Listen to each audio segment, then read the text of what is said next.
அதாவது head note of the arguments, அதாவது ஒரு 2-3 பக்கத்துக்கு பெட்டிஷனர்ஸ் சைட்லேருந்து ரெடி பண்ணணும், ரெஸ்பாண்டன்ட் சைட்லேருந்து ரெடி பண்ணணும்னு சொல்லியிருக்காங்க.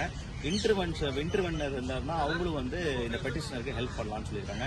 ஏன்னா இன்னைக்கு கோர்ட்டில் இந்த பக்கம் ஒரு 40-50 பேர், இந்த பக்கம் 40 பேர் இருக்கிறாங்க. ஸோ எல்லாமே ஆர்கியூ பண்ணால் நல்லா இருக்காது அப்படின்னு சீஃப் ஜஸ்டிஸ் சொன்னாங்க.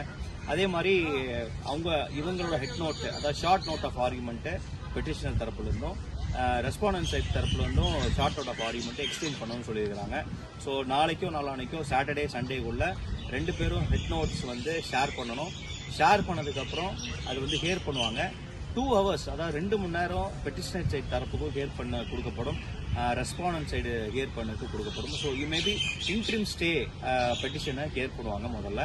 So it is adjourn to 25 of 2025, 25/5/2025 அன்னைக்கு இந்த வக்ஃப் அமெண்ட்மெண்ட் பில் மறுபடியும் கோர்ட்டில் ஹியரிங்க்கு வரும் அப்படின்னு இன்னைக்கு கோர்ட் ப்ரொசீடிங்